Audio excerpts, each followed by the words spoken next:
Assalamualaikum warahmatullahi wabarakatuh. Innal hamdalillah nahmaduhu wa nasta'inuhu wa nastaghfiruh wa na'udzu billahi min shururi anfusina wa min sayyiati a'malina. May yahdihillahu fala mudilla lahu wa may yudlil fala hadiya lahu. Wa ashhadu an la ilaha illallah wahdahu la sharika lahu wa ashhadu anna Muhammadan 'abduhu wa rasuluh. Ya ayyuhalladzina amanu taqullaha haqqa tuqatih wa la tamutunna illa wa antum muslimun. يا أيها الناس اتقوا ربكم الذي خلقكم من نفس واحدة وخلق منها زوجها وبث منهما رجالا كثيرا ونساء واتقوا الله الذي تساءلون به والأرحام إن الله كان عليكم رقيبا. يا أيها الذين آمنوا اتقوا الله وقولوا قولا سديدا يصلح لكم أعمالكم ويغفر لكم ذنوبكم ومن يطع الله ورسوله فقد فاز فوزا عظيما. أما بعد.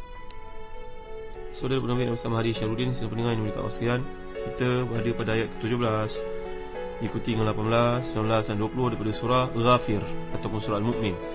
Itulah firman Allah Subhanahu wa taala, a'udzu billahi minasyaitonir rajim.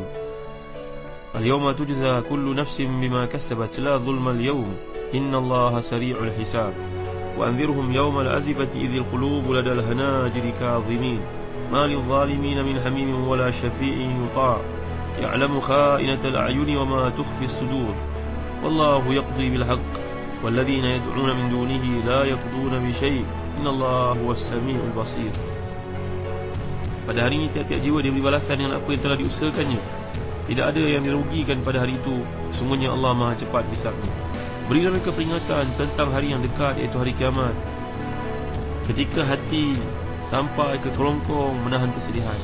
Orang-orang yang zalim tidak mempunyai teman setia seorang pun, dan tidak pula mempunyai seorang pemberi syafaat yang diterima syafaatnya.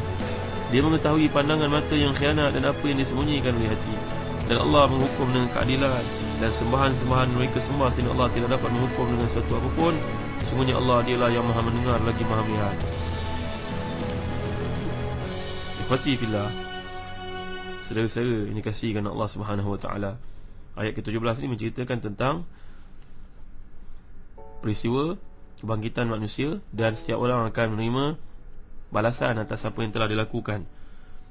Sebab dalam hadis yang sahih riwayat Muslim daripada Abu Dzar radhiyallahu anhu, dan hadis ini ada dalam himpunan hadis 40. Antara buku hadis 40 yang baik tuan-tuan adalah hadis 40 bergambar, yang telah saya kumpulkan padanya gambar-gambar dengan panduan cadangan daripada sahabat-sahabat supaya kita memahami hadis dengan lebih baik. Dalam konteks masa ni, kadang-kadang kefahaman kepada hadis ni banyak dibataskan oleh kejahilan. Maka dengan adanya gambar, mampu kita melakukan ta'aqqul kepada hadis itu di sudut pencerahannya. Dalam hadis yang dikumpulkan usia hadis 40 ni, ya ibadi inni haramtu zulma ala nafsi wa ja'altuhu bainakum muharrama fala tadhalamu. Ya ibadi innama hiya a'malukum uhsiha lakum faman wajada khairan falyahmadillah wa man wajada ghayra dhalika fala yalumanna illa nafsah. Ini singkatan yang saya ambil. Wahai hamba-hambaku, sungguhnya aku telah pun mengharamkan kezaliman atas diriku. Aku mengharamkan ke atas kalian, jangan kalian menzalimi satu sama lain. Wahai hamba-hambaku, sungguhnya itu semua merupakan amalan kalian. Aku perhitungkan. Maka siapa yang mendapat kebaikan dan memuji Allah, siapa yang mendapati keburukan, maka janganlah mencela melainkan dirinya sendiri. Kelak manusia akan dihimpunkan untuk dinilai balik semula amalan mereka lakukan, dan semuanya berlaku dengan cepat. Innallaha sari'ul hisab ini telah kita bincangkan dalam surah Luqman yang lalu, ayat yang semaksud dengannya ma khalqukum wala ba'tsukum illa kanafsin wahidah. Tidaklah Allah menciptakan, membangkitkan kamu dari alam kubur, melainkan hanyalah seperti menciptakan dan membangunkan satu jiwa sahaja. Juga ayat ni mempunyai nada yang sama dengan ayat surah Al-Qamar yang juga pernah kita bincangkan dahulu. Wa ma amruna illa wahidah kalamihim bil basar. Wa ma amruna illa wahidah kalamihim bil basar. Perintah kami ini hanyalah satu perkataan seperti kelipan mata. Sekali Allah sebut, semuanya berlaku. Peringatan kepada kiamat ni tuan-tuan merupakan satu hakikat yang penting yang kena disebut selalu agar timbul dan menjadi insaf. Kemudian ayat ke-18 ni Allah gambarkan wa anzirhum yawmal azifah. Yawmal azifah, azifah ni merupakan salah satu nama kiamat. Namakan seperti ini kerana dekatnya masa. Dekat masa, maka Allah sebut kataan azifah. Azifah merujuk pada masa yang begitu hampir. Dinamakan juga azifah mungkin kerana ia pasti datang. Walaupun kita rasa lama, tapi sebenarnya ia pasti berlaku. Maka setiap benda, kullu atin qarib. Patah Arab kata, setiap benda yang akan berlaku, dia sebenarnya hampir, dekat. Lalu kita baca surah Qamar, iqtarabati sa'atu wa syaqqal qamar, telah dekat waktu berlakunya kiamat itu dan telah terbelah bulan. Itu juga surah Al-Anbiya yang lalu kita bincangkan, iqtaraba linasi hisabuhum, telah menjadi dekat pada manusia hari menghisap malam mereka. Dan surah An-Nahl pula Allah gambarkan, ata amrullahi wala tasta'jiluh, telah pasti dekatnya ketetapan Allah, maka janganlah kamu minta agar disegerakan. Dulu surah Al-Mulk kita pernah bincangkan, falamma ra'awhu zulfatan si'at wujuhul ladzina kafaru wa qila hadzal ladzi kuntum bihi tad'un. Ketika mereka melihat azab sudah dekat, muka orang-orang kafir menjadi muram dan dikatakan mereka, itulah azab yang dahulunya kamu dustakan. Kamu selalu minta-minta, kamu mempermain-mainkan, menganggap dia tidak akan berlaku. Dan surah An-Najm pula Allah gambarkan, azifatil azifah, laisa laha min dunillahi kashifah, telah dekatnya hari kiamat, tiada yang akan menyatakan terjadinya melainkan Allah Subhanahu wa taala.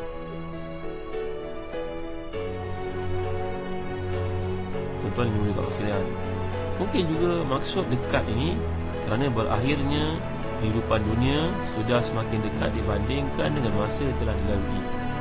Kehidupan kita lah, kan orang kata hidup ni seperti lilin, dibakar lilin tersebut, makin hari makin kurang saiznya, makin kecil saiznya. Maka itulah yang kecil itu yang dibandingkan dengan yang telah cair kerana dibakar oleh api, maka tentulah yang tinggal itu sedikit.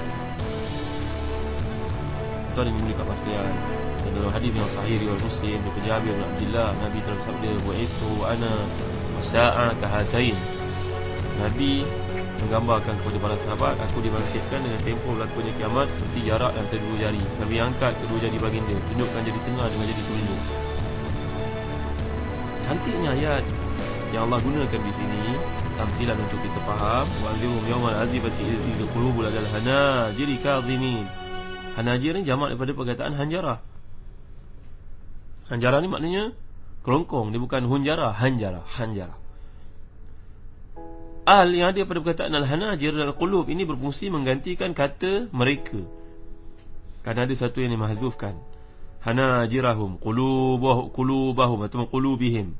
Jadi ada al di situ bagi menunjukkan ada satu yang telah pun dihazaf, kerongkong dan hati mereka. Maksudnya jantung mereka ni berdebar turun naik sampai melampau tempatnya yang biasa, seolah-olah macam jantung kita ni bergoncang ketakutan setakat dalam dada, tapi kali ni bergoncang seolah macam nak terkeluar daripada tekak kerana rasa takut yang amat sangat. Ini ada satu bentuk mubalaghah tuan-tuan, nak bagi kesedaran kepada kita. Kalau kita belajar bahasa Arab dalam bab balaghah, perhitungan benda ini untuk menunjukkan kepada mubalaghah.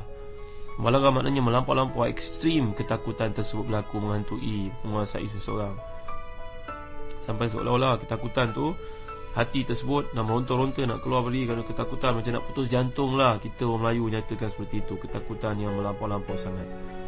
Ambillah peluang tuan-tuan untuk belajar bahasa Arab. Ada nahwu, ada saraf, ada fiqhul lughah dan ada balaghah, untuk kita faham maksud Quran yang Allah gunakan di sini. Lagi kalau kesempatan tuan-tuan bacalah sebuah kitab tulis Ustaz Umar Muhammad Nur, namanya Takwil Hadis. Kitab Takwil Hadis ini kita boleh memahami di situ, walaupun rayaan fokusnya lebih kepada hadis-hadis yang kurang difahami. Contohnya malaikat Israel yang datang untuk mengambil nyawa ni, dilempang oleh Nabi Musa sampai terkeluar matanya. Macam mana kita nak faham hadis ini? Juga doa Nabi agar hidup bersama orang miskin, Allahumma ahini miskinan wa amis miskinan wahsyurni fi zumratil masakin. Maksud Nabi itu miskin ni macam mana Nabi hendak? Tidak maksud miskin yang minta-minta kan tuan-tuan, kerana minta-minta ni dilarang dalam hadis yang lain. Mesti kitab Riyadhus Salihin ada bab khas untuk menyatakan larangan hidup ni minta-minta. Jadi itu juga dalam Quran. Kalau kita bahasa Melayu pun ada guna perkataan seperti dilarang masuk ke kaki tangan. Kaki tangan, jadi yang masuk kepala dengan badan saja. Macam mana masuk? Itu dia tuan-tuan yang boleh buat sekalian. Dalam Quran ada istiarah, ada majas, ada kinayah, ada berbagai-bagai benda macam bahasa Melayu juga. Dia telah memeluk Islam. Memeluk Islam, adakah Islam itu satu objek untuk dipeluk? Dia telah masuk Islam, adakah Islam ni sebuah rumah untuk dimasuki? Ini bahasa tuan-tuan pun ada dalam Quran juga. Jadi kalau kita mendalami, memahami, belajar, maka kita akan mengetahui perkara-perkara tersebut. Penggunaan perkataan lada, ladal hanajir, ladal hanajir kadhimin. Lada ni menurut Imam Al-Biqai dalam Nazm Durar, memberi kepada kita isyarat rasa takut yang mereka alami tak dapat nak digambarkan, bagaikan sesuatu yang bersifat rahsia. Kerana lada ni biasanya menunjukkan hal-hal yang luar biasa yang ada di luar jangkaan seorang. Jadi gunakan Allah perkataan lada, tak digunakan perkataan fi. Wanzirhum yawmal azifati idhul qulubu fil hanajir kadhimin. Tidak, idhul qulubu ladal hanajir. Jadi soalan benda yang tak berapa jelas. Kadhimin pun diambil perkataan kadhama. Kadhama ni makna menahan. Ada setengah ulama memahami maksud yang digunakan di situ, mengatakan bahawa kadhimin tidak perlu pada objek, maknanya dia satu fi'il lazim. Dengan demikian mereka memahami dalam arti kata terdiam. Ada juga yang mentakdirkan di situ ada objek tertentu, misalnya menahan nafas, kadhimin an-nafs atau kadhimin al-ghaidh, agar dia tidak terkeluar. Ada satu yang dihazafkan, ada maf'ul yang muqaddar. Ini yang sudut logah kalau kita pelajari, tuan-tuan yang dimuliakan Allah sekalian. Menurut pandangan Ikrimah, Suddi, banyak ulama tafsir lain, kadhimin adalah terdiam, tak boleh nak bicara melainkan dengan izin Allah Subhanahu wa taala. Dulu kita pernah bincangkan surah Naba ayat 38. Yauma yaqumu ruhu wal malaikatu saffa la yatakallamuna illa man azna lahu ar-rahman wa qala sawaba. Pada hari itu Jibril dan para malaikat berdiri bersaf-saf. Mereka tidak berkata kata kecuali siapa yang telah diberi izin oleh Allah Subhanahu wa taala dan diberi izin oleh Rabb Allah yang Maha Pemurah, dan dia mengucapkan kata-kata yang benar. Kata Ibn Juraij pula daripada Ibn Abbas, kadhimin ini maknanya baki. Kadhimin yang digunakan di sini membawa makna buka. Kadhimin bukan makna menahan, tapi di sini makna menangis, menangis semahu-mahunya. Kemudian datang ayat berikut, ma lizzalimina min hamimin wala syafi'in yuta'. Pada hari itu tidak ada siapa pun teman setia yang dapat memberikan sebarang syafaat, dan tidak pula diterima syafaatnya oleh Allah Subhanahu wa taala.